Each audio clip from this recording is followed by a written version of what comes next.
Mayawati, BSP को मजबूत करने के लिए कब कदम उठाएंगी मायावती?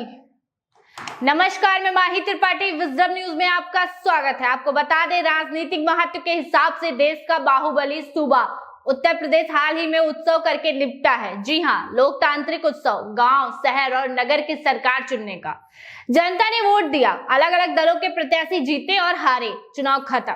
ये प्रक्रिया जनता के लिए होती है, राजनीतिक दलों के लिए नहीं। जी हाँ, राजनीतिक दल हमेशा चुनावी मोड में रहते हैं। यह सियासी सफलता के लिए उन्हें चुनावी मोड में रहना ही चाहिए। भारतीय जनता पार्टी यूपी के निकाय चुनाव में सबसे सफल रही। 17 के 17 नगर निगमों पर विपक्षियों का सुपड़ा साफ कर दिया।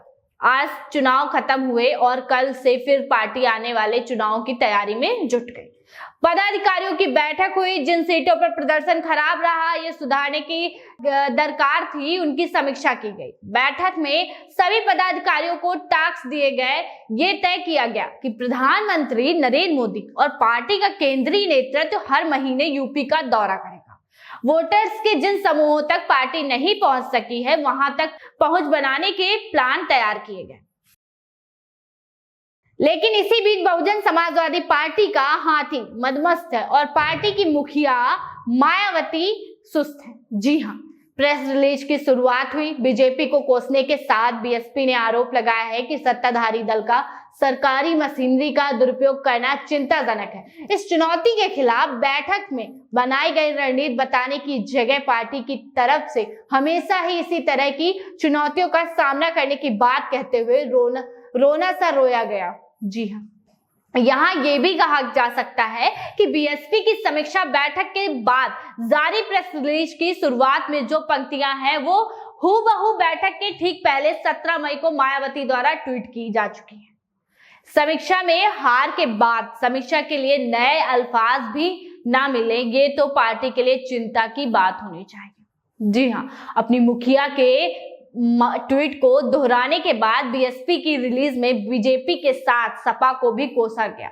उन पर साम दाम दंड भेद के हथकंडे अपनाने का आरोप लगाया गया। वोटर लिस्ट में गड़बड़ी की बात उठाई गई। इसी क्रम में आगे पार्टी ने खुद को सत्ता परिवर्तन का सही विकल्प तो बताया, लेकिन ना ही उनके आरोप में दम था और ना ही कोई पुख्ता सबूत थे। जी हाँ, आरोपों को दिखाकर जो डर बनाया गया उसको मिटाने के लिए पार्टी ने वोटरों को जागरूक करने का आइडिया दिया। धर्म की राजनीति में बढ़ते प्रभाव पर रोक लगाने का विचार दिया, लेकिन अगली ही लाइन में इसकी अपील भी चुनाव आयोग से ही कर डाली।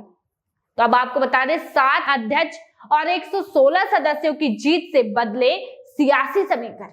जी हाँ, आपको बता दें, बीएसपी ने इस समीक्षा में पार्टी के भीतर की गुटबाजी, रंजिश, मनमुटाव और चुनाव में टिकट ना मिल पाने से हालात खराब होने की बात तो कही, लेकिन इसका तोड़ या उपचार पर कहीं कोई बात नहीं दिखी। चुनाव में बीएसपी को मिलने वाले समर्थन के लिए पार्टी की तरफ से लोगों को शुक्रिया कहा गया है और कार्यकर्ताओं को तन मन धन से काम करने के निर्देश दिए गए। यहाँ तन और मन से काम करना है ये तो नहीं बताया गया, लेकिन धन को लेकर थोड़ी जानकारी विस्तृत की गई है। जी हाँ, रिलीज में मायावती ने पार्टी को मजबूत करने के लिए लोगों से आह्वान किया कि वो देश में पार्टी संगठन और कार्यालय को सुचारू रूप से चलाने और चुनावी खर्च के लिए पार्टी को आर्थिक रूप से मजबूत रखने की कोशिश करें।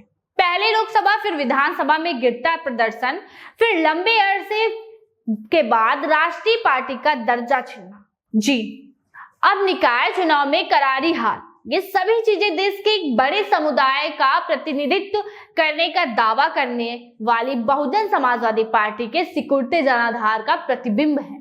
लेकिन इसके बाद भी मायावती का सक्रिय ना होना और पार्टी का आत्मचिंतन कर नई रणनीति ना बनाना इस दल को भविष्य में यूपी के प्रमुख राजनीतिक दलों की सूची से हटाने में अहम आधार बन सकते हैं। तो ये थी आज की हमारी खबर। ऐसी अन्य खबरों को देखने के लिए हमारे साथ बने रहे विजडम न्यूज के साथ।